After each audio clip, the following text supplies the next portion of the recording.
Khusus masalah kerja di tempat riba ini teman-teman sekalian. Saya nasihatin karena Allah Subhanahu wa taala. Jangan Anda pahami Ustaz ini kolot atau terlalu keras, bukan masalah itu. Tapi riba ini teman-teman sekalian berat sekali riba ini. Dan memang kalau Anda lilitkan diri Anda di riba ini, maka sulit untuk lepas. Karena memang sudah Allah katakan sebenarnya dalam Al-Quran, sifat riba memang begitu. Ya ayyuhalladzina amanu la ta'kulur riba adhafan mudha'afa. Hai orang beriman, jangan sampai kau makan riba, karena itu akan terus berlipat buat kalian. Ini berbahaya buat kalian, tidak boleh.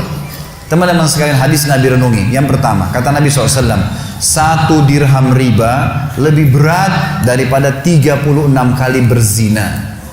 Riwayat yang lain, kata Nabi SAW, 1 dirham riba lebih berat daripada berzina dengan ibu kandung. Ini berat. Dan satu-satunya dosa besar yang Allah Subhanahu wa taala perintahkan untuk diperangi adalah riba. Allah Subhanahu wa taala menyebutkan dalam Al-Quran masalah itu. Allah dan Rasulnya akan memerangi orang-orang yang memakan riba, gitu kan? Jadi teman-teman sekalian, saya kasih pengalaman sebagai penutup materi kita. Ada satu orang teman datang di pengajian, saya kerja di bank konvensional. Alhamdulillah, rata-rata yang saya sudah jelaskan mereka akhirnya tinggalkan. Orang ini umurnya 30 tahun. Dia bilang, Pak Ustaz, saya kerja di bank konvensional, saya tahu riba. Saya sudah dengar ceramah Ustaz dan berat bagi saya, terbebani. Setiap hari ada beban batin. Saya tahu ini nggak boleh. Tapi kalau saya tinggalkan, saya berikan makan minum dari mana anak istri saya. Mereka hidup dari saya sekarang. Saya tanya, Mas umurnya berapa? Dia bilang 30 tahun Ustaz. Baik. Sudah berapa lama kerja di bank? 3 tahun. Berarti 4 tahun. 3 tahun atau 4 tahun? Anggaplah 3 tahun. Berarti 27 tahun yang lalu belum kerja di bank. Saya tanya, 27 tahun yang lalu ini Anda di mana? Dia bilang, saya dari kecil mulai kerja, sekolah, SD, SMP, SMA, kuliah semua dibiayai oleh orang tua saya. Cari-cari kerja sampai akhirnya saya kerja di bank ini. Sebelumnya saya masih kerja freelance ke sana sini. Sekarang saya terikat dengan kerja ini. Saya bilang, Mas, selama 27 tahun ini Mas makannya dari mana? Minum dari mana? Dari orang tua saya. Pernah berpikir pada saat itu makan minum dari mana? Dia bilang, kalau mayoritas waktu sih tidak. Baik, coba kita rentet sejarahnya. Dari mulai umur Mas masih 0, saya bilang, di rahim ibu. Pertama ditiupkan ruh oleh Allah SWT melalui malaikat di umur 4 bulan di rahim ibu. Sampai 9 bulan di rahim ibu, dalam kantong. Cuman tahu berenam, terendam di situ, dalam air bisa hidup. Ibu kita setengah mati, minum, makan, susu yang ada asam folatnya lah, inilah, itulah. Sudah luar biasa makan dan minum. Kemudian kita cuma tahu ditransfer melalui plasenta, saripatinya, hidup. Tidak pernah berpikir makan waktu itu kan? Tidak pernah berpikir minum dari mana? Iya benar Ustaz. Baik, waktu lahir. Waktu kita masih SD, masih kecil, anak-anak SD, SMA, masih sampai SMP, sampai SMA pun, kadang-kadang masih kuliah. Kalau dia masih bergantung pada orang tuanya, masih minta, ayah, ibu beliin, ayah, ibu beliin. Kadang-kadang marah kalau orang tuanya nggak beliin, tidak mau tahu dari mana uangnya. Pernah nggak berpikir waktu itu dari mana uangnya? Tidak pernah berpikir. Anak-anak cuma nangis, beliin permen, tidak dibeliin, beliin es krim, tidak dibeliin, nangis. Gitu kan?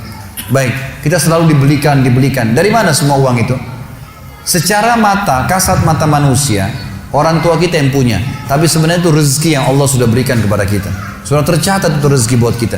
Masa Mas, 27 tahun kehidupan Anda dijamin sama Allah, makan, minum, tidur, bernafas, enak. Ya, waktu itu belum ada kerjaan, ya, tapi hidup. Sekarang 3 tahun kerja di sesuatu yang haram, lalu Mas ketakutan setelah jadi sarjana. Enggak connect secara rasional, enggak connect gitu. Mestinya kita berpikir secara sehat. Dan ingat, saya ingatkan kepada dia dan kepada teman yang bertanya juga dan seluruh muslimin yang masih terikat dengan masalah haram ini. Teman-teman sekalian, ada ayat Allah yang berbunyi, A'udzubillahi minasyaitonirrajim, Innallaha la yughayyiru ma biqaumin hatta yughayyiru ma bi anfusihim. Allah tidak akan mengubah nasib satu kaum sampai mereka mengubah nasibnya sendiri. Kalau Anda bilang, saya kalau keluar saya mau berikan makan apa, berarti sama saja Anda bilang saya nggak mau keluar, gitu kan? Mau tetap di situ. Kalau kita nggak mengambil langkah, nggak mengubah nasib kita, nggak keluar dulu, maka kita akan terkurung terus. Allah nggak akan mengubah nasib itu.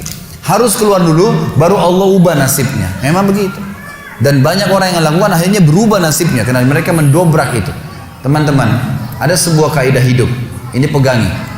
Jangan kurung diri kita di bingkai kehidupan yang kita buat sendiri. Misal gini, saya kalau tidak minum kopi pagi hari kepala saya pusing.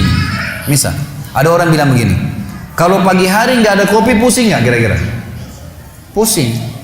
Karena dia sudah sugesti dirinya, kalau nggak ada kopi kepala saya pusing. Teman-teman yang masih merokok, coba tanya, kenapa Anda merokok? Saya kalau tidak merokok, tidak bisa berpikir.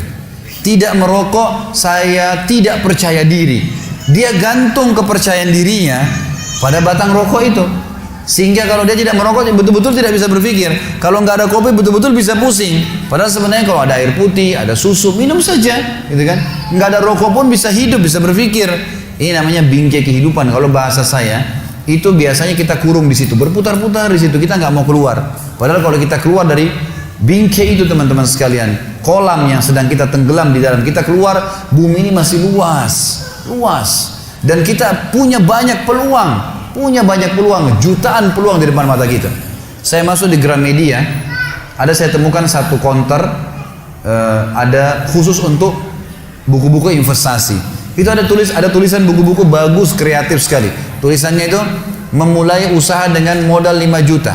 Ada buku memulai usaha dengan modal 10 juta, 20 juta, 15 juta, 20 juta, per 5 juta tuh naik. Ada buku harganya cuma 20 ribu, bisa dibaca. Kreatif, coba kembangin, bisa. Tapi Allah tidak akan mengubah nasib kita kalau kita tidak mengubahnya, teman. Harus mengubah dulu. Gitu kan, keluar dulu. Kaki kita kena lumpur, jangan bilang saya mau bersihin di atas lumpur, susah. Lumpurnya ada, keluar dulu baru bersihin kakinya. Maka jadi bersih kaki itu, gitu kan. Tapi kalau dalam lumpur kita siram airnya percuma, gitu kan. Lumpurnya tetap ada, maka harus keluar dulu memang. Dengan keyakinan sebuah hadis sebagai penutup. Kata Nabi SAW, "Man taraka syai'an lillah abdalahu khairan min." Siapa yang meninggalkan sesuatu niat ikhlas karena Allah, Allah akan gantikan yang lebih baik. Untuk orang tua Anda, nasihatin baik-baik.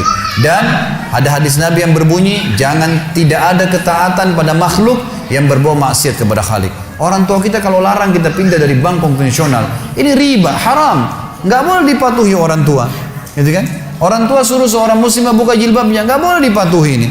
Kepatuhan hanya pada hal yang tidak bau maksiat kepada pencipta. Itu boleh. Kita lagi sholat wajib, orang tua kita panggil, nggak boleh kita berhenti. Tapi kalau lagi sholat sunnah boleh. Gitu kan? Dan harus difahamin bagaimana memahami hukum-hukum syar'i itu. Allahu a'lam. Semoga Allah memudahkan Anda dan seluruh muslimin untuk keluar dari keterkaitan pada hal-hal yang haram ini.